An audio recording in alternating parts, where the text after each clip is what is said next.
Bon, bienvenue sur cette dernière partie du TP2 qui consiste à résoudre les exercices.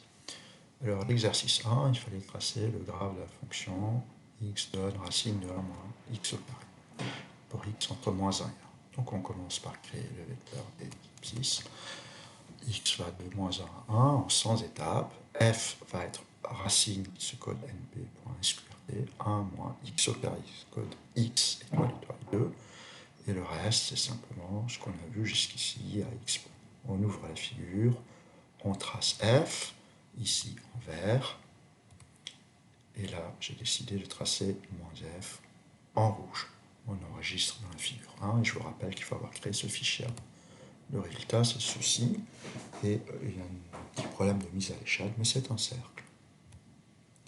Le deuxième exercice, il y a une solution qui ne fonctionne pas, qui consisterait à faire x égale n, prenant les valeurs de moins 5 à 5 en 25 étapes, et ensuite f égale 1 sur x. Pourquoi ceci ne marche-t-il pas? Parce que ce vecteur x contient le vecteur 0, et quand vous voulez calculer 1 sur 0, évidemment, vous avez un petit problème.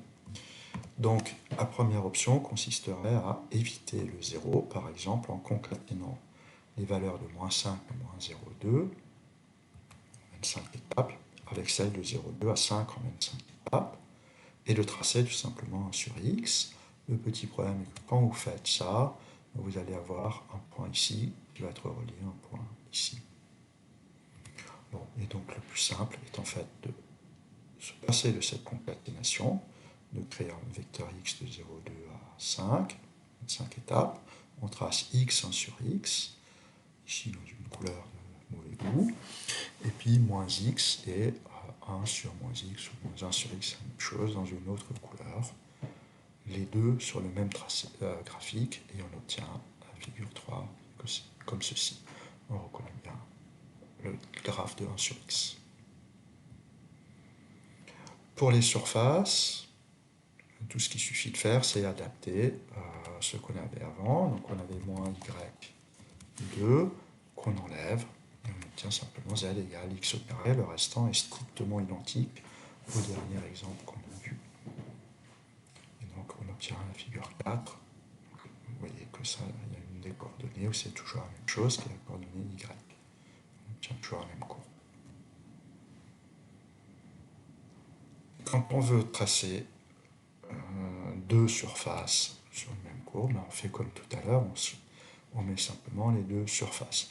Alors la différence, c'est que les surfaces, ce n'est plus une seule couleur, on utilise ce qu'on appelle une color map, une carte de couleurs. Il y en a des prédéfinies, celle qu'on a utilisée jusqu'ici s'appelait Winter, et là j'ai décidé que la deuxième surface sera tracée dans une autre couleur qui s'appelle Summer, évidemment, vous auriez pu prendre la même. Donc on crée la grille, x égale x au carré, y au carré, c'est à nouveau pas la peine de la redéfinir, on est déjà là, la grille. Elle est là, et donc on définit z égale x au carré plus y au carré, on trace x, y, z, et puis le deuxième x, y, moins z, et le résultat est ceci. Vous voyez que vous avez deux cartes de couleurs différentes.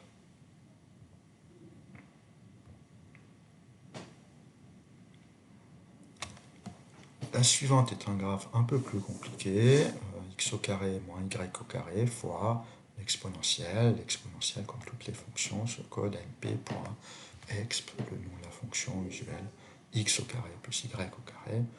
On la trace, je vais à nouveau changer de carte de couleur, vous voyez qu'il y en a un certain nombre. Et le graphe vous donne ceci, qui est un graphe très peu visible, parce que c'est une fonction qui croît extrêmement vite. Donc comme vous voyez, on va de 0 à 1000, vous avez donc des maxima locaux ici au bord, des minima locaux 1, 2, 3, et le quatrième qui est caché en bas. Et puis là, il y a une énorme zone très très plate, mais qui doit relier les maxima et les minima, donc il y a un point col, un point sel quelque part par ici.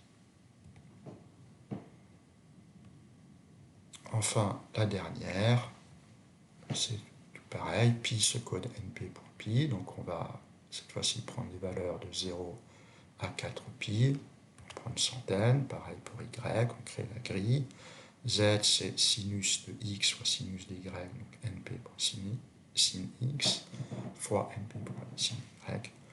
On prend les mêmes choses qu'avant. De nouveau, j'ai repris Summer comme color map et on obtient une espèce de boîte à œufs. Merci de votre attention, ce TP est fini.